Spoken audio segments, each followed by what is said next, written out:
भिवंडी शहर व ग्रामीण परिसरातील विविध चौकात दहीहंडी उत्सव मोठ्या उत्साहात साजरा होत असल्याने विविध मंडळे व राजकीय पक्षाच्या वतीने चौकात स्वागत बॅनर लावण्यात आले होते। पोलीस यंत्रणा सुद्धा सतर्क झाली असून ठिकठिकाणी पोलीस बंदोबस्त तैनात करण्यात आले होते। दहीहंडी हा केवळ सण नाही तर त्यात आहे सामाजिक बांधिलकीचा संदेश देणारा सण आहे। दहीहंडीमध्ये सहभागी होणारे बालगोपाल आणि त्यांना प्रोत्साहन द्यायला जमलेली गर्दी उत्सवमय झालेली होती। या उत्सवादरम्यान गाण्यावर डान्स, लाखो रुपयांच्या किमतीचे बक्षीस आयोजकांकडून करण्यात आले। हा दहीहंडीला राजकीय नेते, कलाकारांची हजेरी असतात। दहीहंडीचा उत्साह सिगेला पोहोचला आहे। त्यातच वरुण राजाने हजेरी लावल्याने गोविंदाच्या भर पावसात जल्लोष सुरू होता। थरावर थर रचत गोविंदाने सलामी देत या गोविंदा पथकाची गर्दी दिसून आली। याच क्रममध्ये आपण पाहू शकतो भिवंडी शहरातील बायपास राजुरी नाका दर्शना करसन ठाकरे यांच्या जनसंपर्क कार्यालयाजवळ माऊली ग्रुप दहीहंडी उत्सव 2024 आयोजित शिक्षण महर्षी करसन ठाकरे यांच्या माध्यमातून मोठ्या उत्साहात साजरा करण्यात आला। या माऊली ग्रुपच्या वतीने सर्व गोविंदा पथकांचे आभार व्यक्त केले।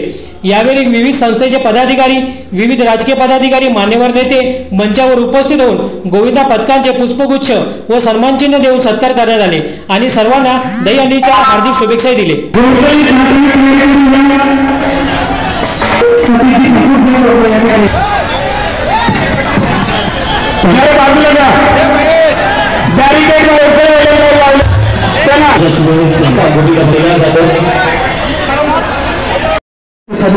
या सन्मानात्मक प्रदेशावर आपण स्वीकार करावा अशी विनंती।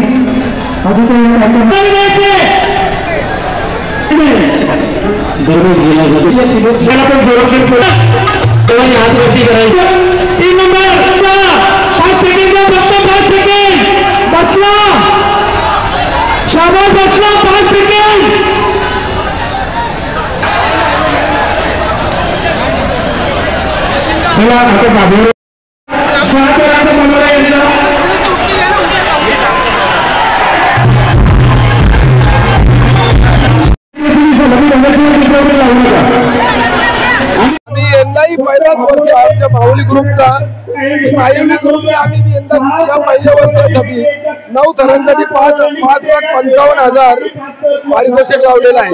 तर त्यासाठी आम्हाला सर्व गोविंदा पथकांचे पूर्णपणे सहकार्य आहे। तर त्या गोविंदा पथकांचे आम्ही हार्दिक स्वागत करतो आणि सर्व गोविंदा पथकांना विनवणी करतो की आम्ही ठेवलेल्या कार्यक्रमाला सर्वांनी अशीच उपस्थिती राहावं ही मी धन्यवाद देतो। पहिलाच वर्ष आमच्या ग्रुपचा माऊली ग्रुपचा या पहिल्या वर्षासाठी सर्वांना मी धन्यवाद देतो।